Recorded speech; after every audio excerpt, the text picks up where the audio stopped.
My first job at Microsoft was because I was doing Uber and I was doing YouTube, and I had 50 subscribers and 50 videos on the very same topic. Let me tell you the most incredible story on how I got my job for the first time at Microsoft. And trust me, this is an awesome story. So ignore the fact that I'm doing it from my car. I'm taking every single precaution to make sure that I'm not the next MKBHD and I'm just staying focused on the road. So now let's just go back in time and let's begin from 2016. 2016 was the period when I got my first job at a major company as a junior developer, and that was with Royal Bank of Canada, RBC. And I learned a lot of things. I gained ahead in my career. I liked my manager. I loved my team. Everything was going well, and I became too comfortable with my job. It all changed in November 2021, and I found out that my wife was going to be pregnant. Few weeks later, we learned that she was going to be pregnant with twins. What is the first thought that comes to your mind? Your life is going to change for good, and it's a beautiful thing. And trust me, it is.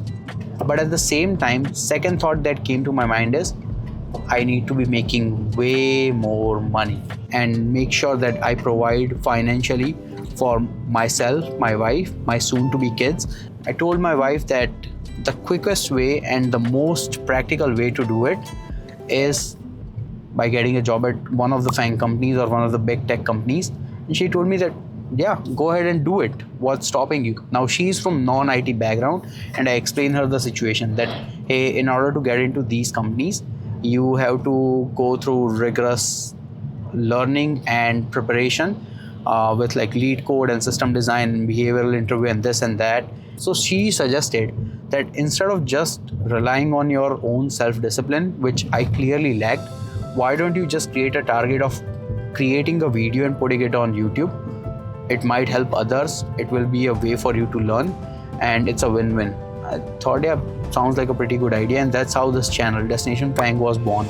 At the same time, I started applying at a bunch of other companies as well, and fortunately, I got a job at Nokia, that is not RBC, and that was a decent compensation bump. And at the same time, I was driving Uber on the weekends because I needed to make more money. So one fateful Saturday, picked this person from downtown Toronto, and I was dropping him off to his home, and we started talking about all sorts of different things.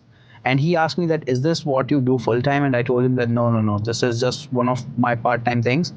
I mostly work on IT, and I'm currently working at Nokia. I'm doing this monolith to microservice transformation, and before I used to work at RBC, and I did this and cloud migration. Now he knew a lot more than me.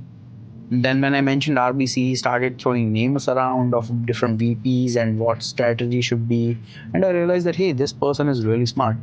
And then he asked me that, why don't you aspire to work for some big IT companies?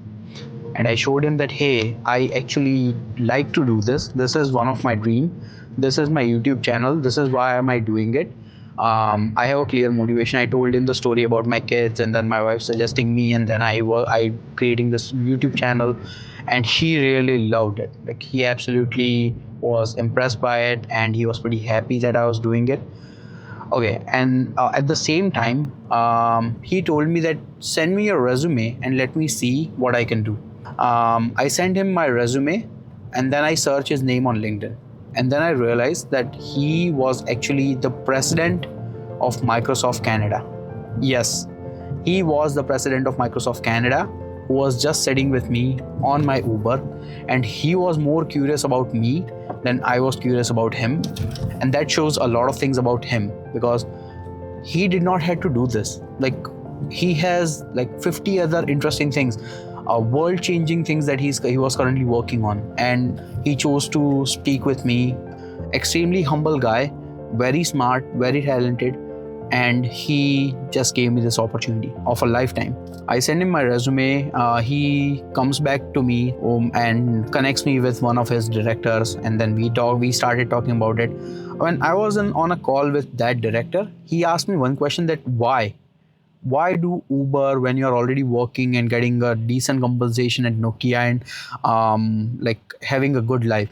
I explained to him that, hey, I'm doing it because I want to make sure that I'm as financially strong as I can before my kids come in, and I can spend as much time I can with my twins. He really liked it, and then he once again pushed me to one of his subordinates, and then who eventually became my manager. I did 5 6 interviews with them. They asked me all sorts of questions. There was technical round, there was system design round, there was a round to know me, there was a round where we talked about like bunch of different things with hiring manager, and then there was another round with the same director that I already spoken with, but that was not too complicated. So all in all, I received an offer from Microsoft after a few months, and it was an incredible feeling. Now, I worked there for a year. I met some of the most brilliant people that I've ever seen in my career, and amazing place, amazing culture. Now, I did got laid off after a few months, and I got hired at Cineplex, where I'm currently working. Funny thing is, I received again an offer from Microsoft after a few months, which I did not accept at that time because I was pretty happy at Cineplex and a few other things. But all in all, my first job at Microsoft was because I was doing Uber and I was doing YouTube, and I had 50 subscribers and 50 videos on the very same topic that would be asked in interview. Now you tell me whether this is luck, whether this is hard work, whether it's both, whether it's none, whether it's just universe doing its thing. I don't know. But I do know my kids are super lucky. Like my daughters made sure that their daddy gets a good job before they come in. That's it. Like when you have more mouths to feed, universe takes care of it. I don't know what else to say. I was in a very precarious situation and things turned out beautiful for me. I hope it does turn out beautiful for you as well. And you never know when that next big thing is going to come in. Just keep on doing the hard work. Eventually it will pay off. It has paid me incredibly. I originally started this channel just because I wanted to get a job at Microsoft or some FAANG companies. And despite getting a job, I realized that this is something that I really enjoyed doing. So why not just do it? And now it's been close to like 4-ish years. But all in all, one thing never changed, and that's my love for making videos that I got to develop because of this and because of what my wife suggested. So folks, moral of the story, listen to your wife. Because of course, she knows way more things about you that you don't know about yourself. And all in all, it's been a pleasure. Now, let me know in the comments what do you think about me doing videos from my car. Now, I know it's odd, but it is what it is. So till then, take care.